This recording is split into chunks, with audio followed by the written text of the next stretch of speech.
आप देख रहे हैं माय भारत न्यूज में हूं आपके साथ स्नेहा तिवारी। माय भारत पर समय हो चुका है यूके स्पेशल का। नजर डालते हैं उत्तराखंड की खास खबरों पर। रुड़की की सिविल लाइंस कोतवाली पुलिस ने खाते में करोड़ों रुपए ट्रांसफर करने के मामले में आईआईटी कर्मचारी को गिरफ्तार किया है।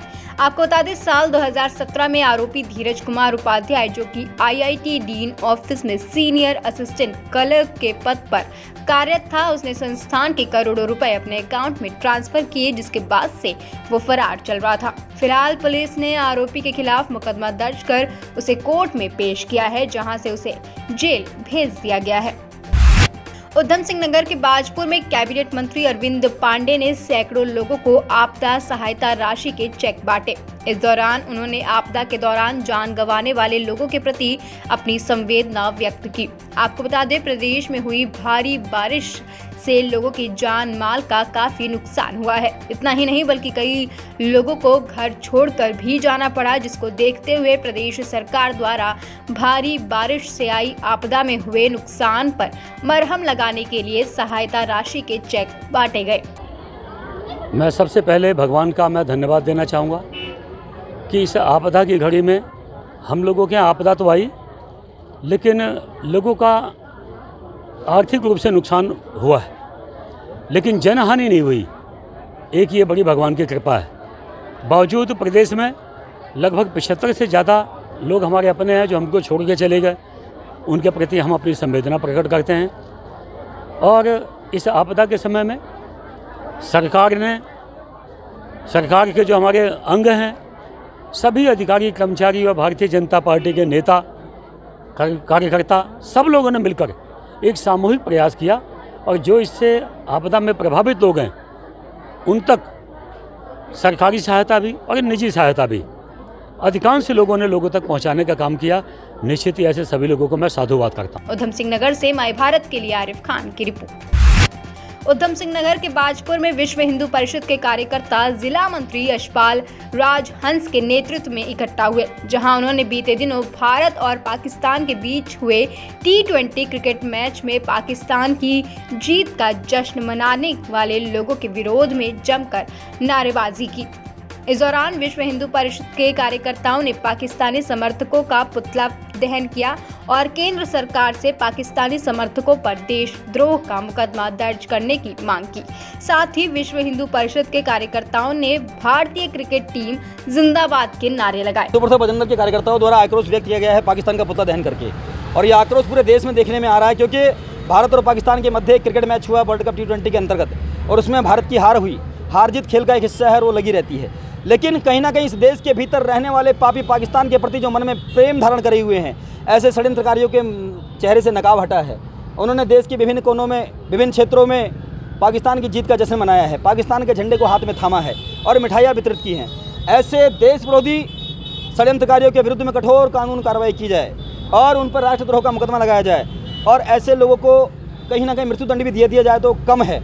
एक और हमारे देश के सैनिक सीमा पर खड़े होकर देश की सुरक्षा के लिए निरंतर प्रयासरत हैं, अपनी जान की बाजी लगा देते हैं, और ऐसे पापी पाकिस्तान के विरोध करने के बजाय वो लोग उसका समर्थन करते हैं। ऐसे लोगों को देश में रहने का बिल्कुल भी अधिकार नहीं है। निश्चित रूप से ऐसे लोगों को पाकिस्तान चला जाना चाहिए, जो भारत के संविधान के अंतर्गत भारत की बहुत सारी व्यवस्थाओं का सरकार के माध्यम से, शासन के माध्यम से उपयोग करते हैं।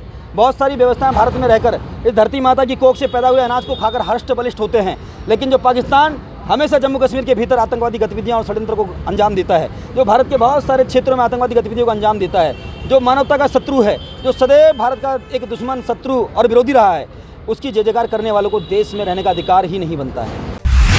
हरिद्वार में पत्रकार संगठन national union of journalist India की हरिद्वार इकाई ने वरिष्ठ पत्रकार, स्वतंत्रता संग्राम सेनानी गणेश शंकर विद्यार्थी की जयंती बड़ी धूमधाम से मनाई।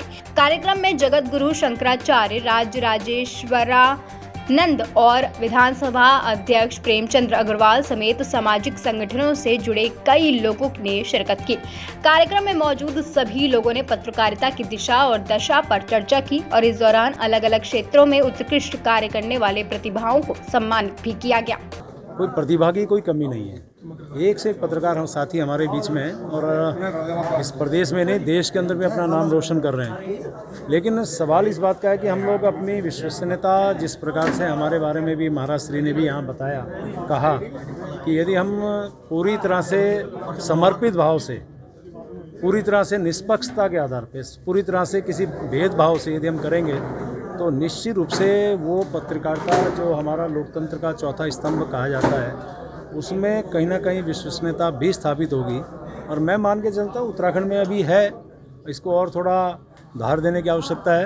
यदि हम सब साथी इसका संकल्प ले लेंगे तो आने वाले समय पे जो बातें हमारे बारे में किसी न किसी रूप में कही जाती है शायद उस पर विराम लगेगा।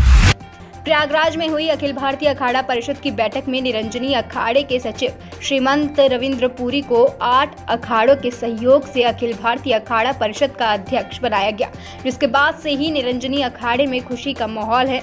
मां मनसा देवी मंदिर ट्रस्ट के सभी कार्यकर्ताओं ने महंत रविंद्र पुरी महाराज के अखिल भारतीय अखाड़ा परिषद अध्यक्ष बनने पर मां मनसा देवी मंदिर में पूजा अर्चना कर ढोल नगाड़ों के साथ एक दूसरे को मिठाई खिलाकर खुशी का इजहार किया। साथ ही मां मनसा देवी मंदिर परिसर में मिठाई भी बांटी। नैनीताल के कालाढूंगी में एवोकाडो फल की पैदावार शुरू हो गई है, जिससे वहां के किसान काफी खुश नजर आ रहे हैं। दरअसल ये फल न्यूजीलैंड का एक लोकप्रिय फल है। बाजार में इस फल की कीमत 200 से 300 रुपए तक रहती है, लिहाजा ये फल 400 से 500 रुपए तक प्रति किलो मार्केट में बिकता है। आपको बता दें, इस फल की पैदावार तमिलनाडु, केरला, झारखंड जैसे राज्यों में भारी मात्रा में होती है। इसके साथ ही इस फल के सेवन से कई बीमारियों से भी बचा जा सकता है। नैनीताल से माय भारत के लिए जाहिद हबीबी की रिपोर्ट। उत्तराखंड की खबरों में फिलहाल के लिए इतना ही। कल फिर हाजिर होंगे उत्तराखंड की तमाम बड़ी खबरों को लेकर। उत्तराखंड की लेटेस्ट खबरें देखने के लिए हमारे YouTube चैनल को लाइक करें, सब्सक्राइब करें, हमारे पेज को फॉलो करें और देखते रहें माय भारत।